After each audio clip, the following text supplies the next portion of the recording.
Welcome in, Braves Today, bravestoday.com. It's all brought to you by Active Wealth Management. Go to annuity360.net for your free book from Ford. We'll get to him momentarily. Right now, we get to Lindsay Crosby. I'm Ben Taylor. And let's talk pitching because every time we put a pod up, the first comment that comes out says, "What about pitching?" Okay.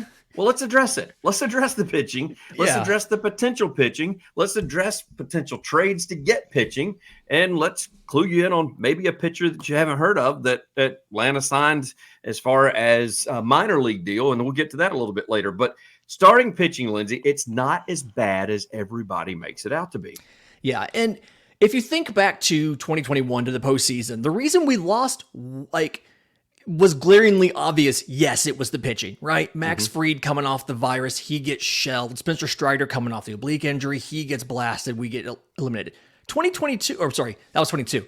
23, that wasn't the pitching, that was the offense. And I agree, it would make me feel a lot better to get a starting pitcher. Like 100%, I agree with that.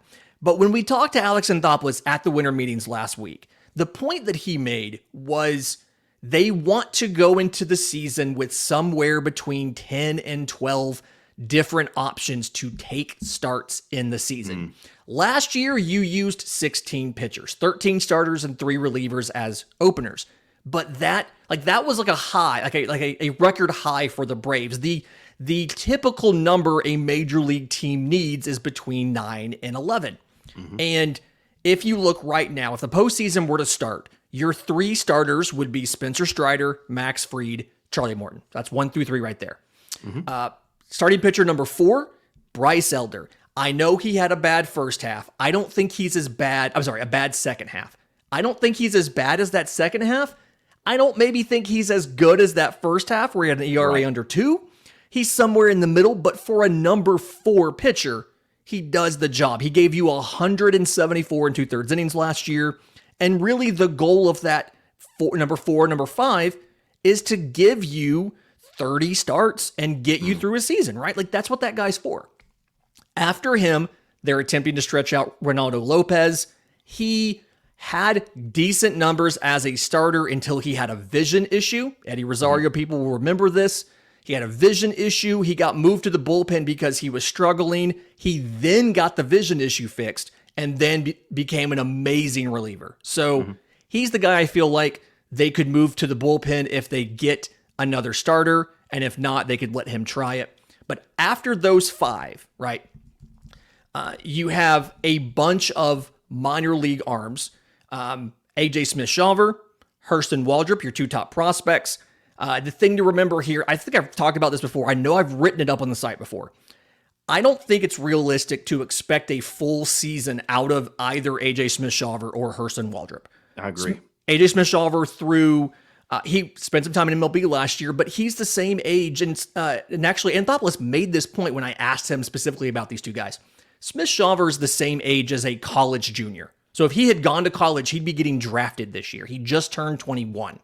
So him, Hurston Waldrop, hasn't even turned 22 yet. He did go through 130 or so innings last year between both Florida and the minors.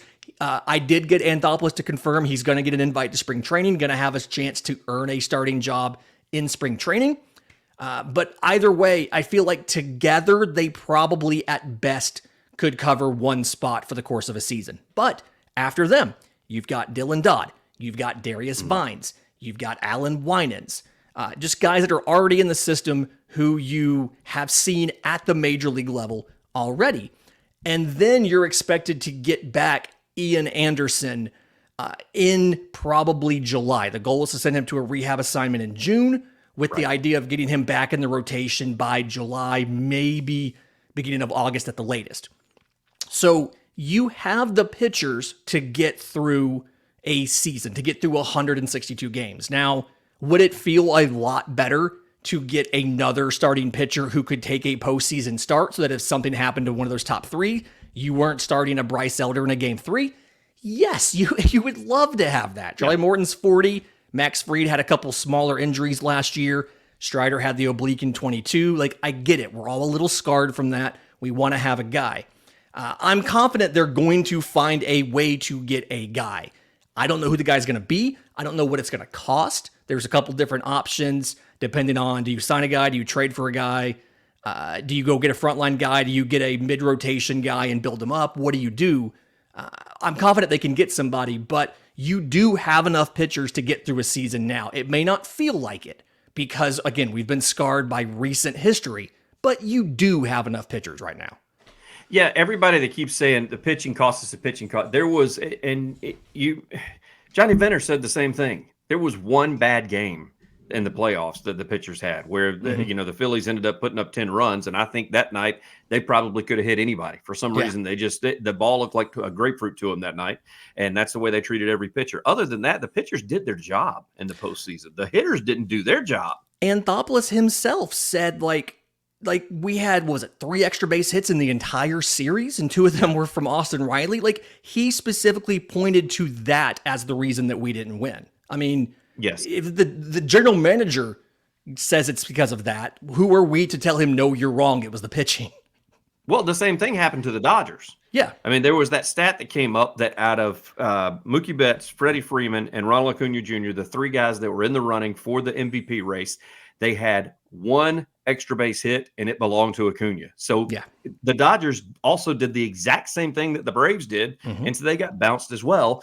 You don't hear everybody talking about their pitching. As a matter of fact, they made news for something else as far as the last couple of days have been concerned. But when it comes, and you said earlier, and I want to go back to this, is around 14 guys ended up being in the rotation as far as starters were concerned.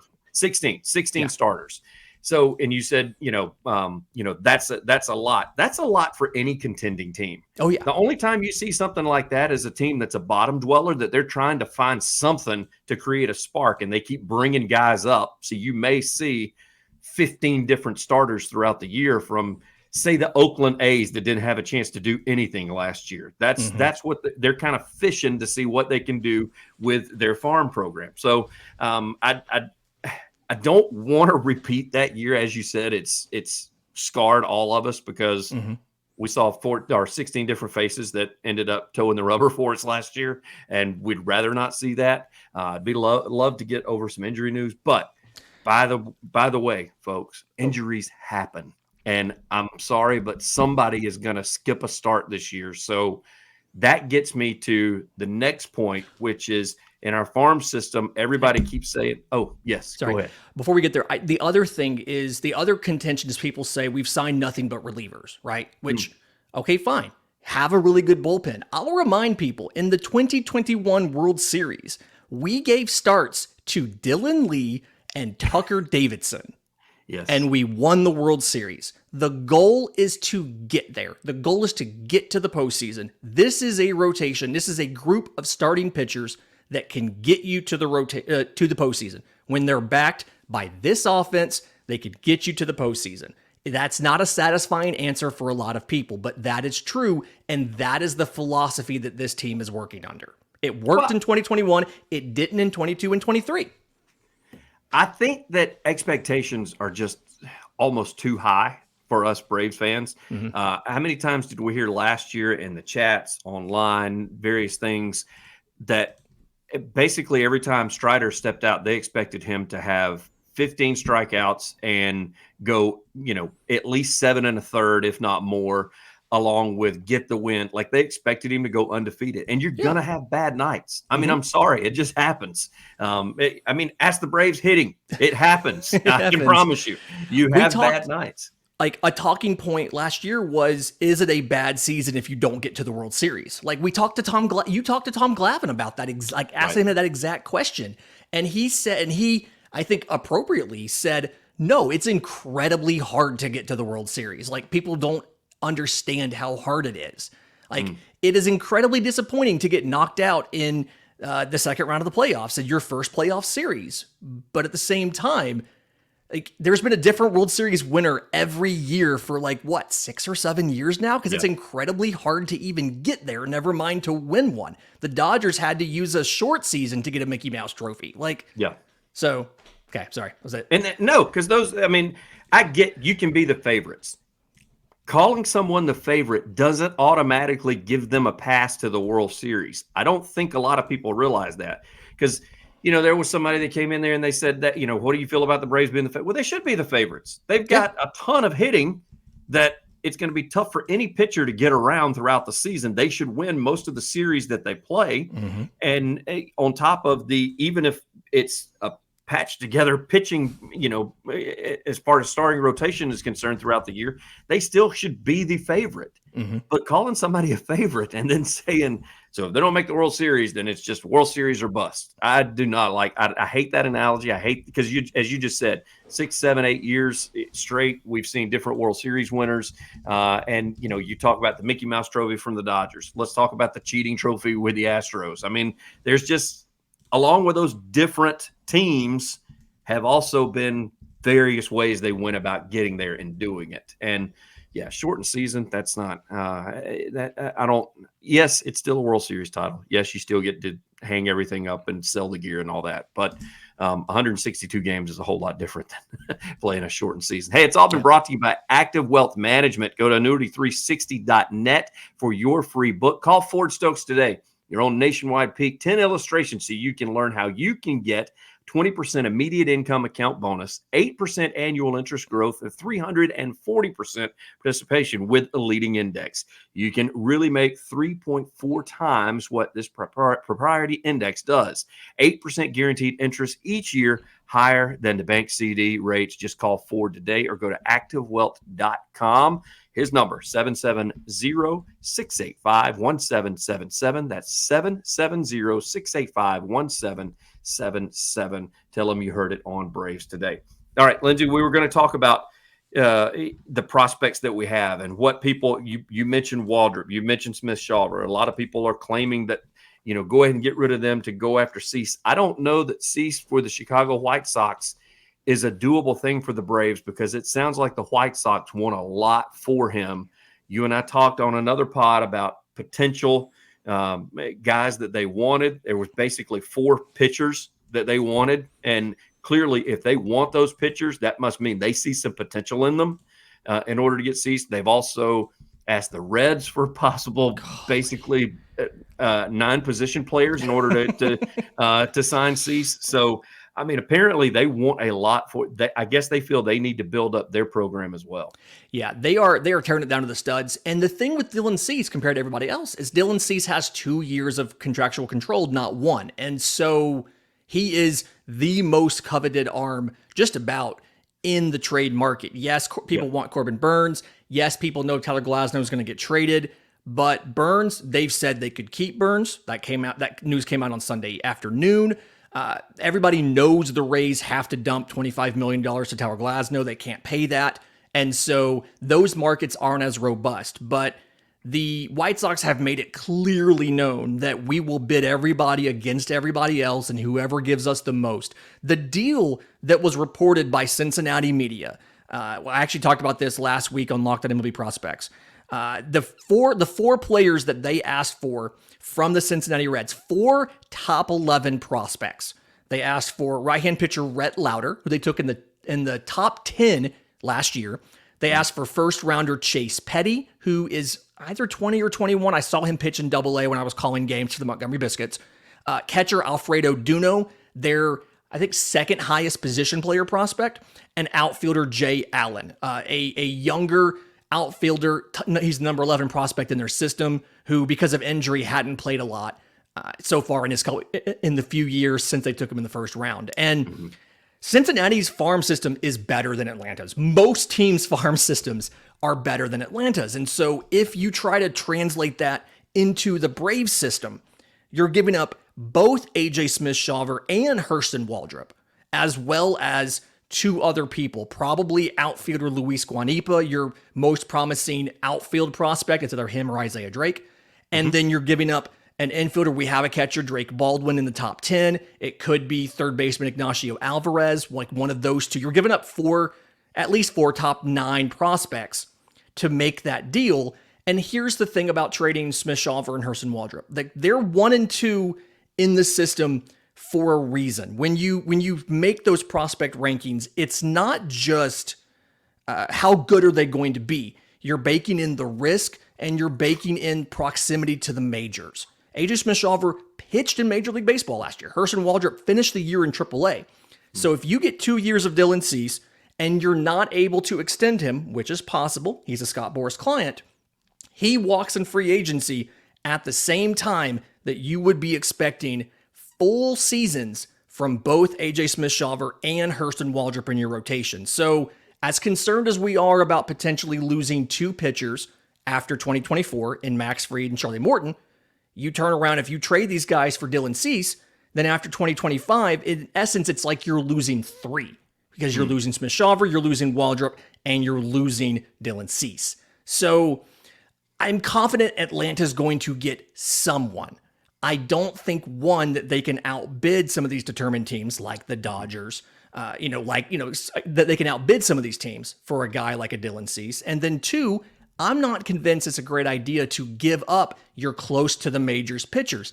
The big thing behind trading Owen Phillips, when you sent him in the Kelenic deal, is he had not pitched in Atlanta's minor leagues yet because he had Tommy John his draft year. He had not thrown a pitch for Atlanta yet. He was 3-4 at least years away from the majors. If you were to trade a J.R. Ritchie or an Owen Murphy, we have them as number 4 and number 5 in the system. They're both 4 to 5 years away.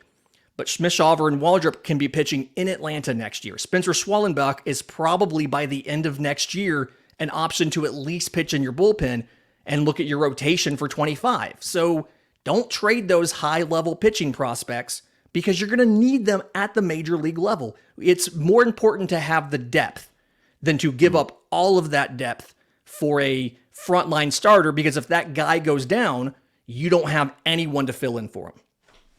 Especially at the age that they are. Yeah. I mean, you're looking at guys that are in their early 20s that are just now legally able to drink, and you're wanting to get rid of them and they may not hit their stride for another 2-3 years, but at least we'll see their arms out there now as a 21, 22-year-old.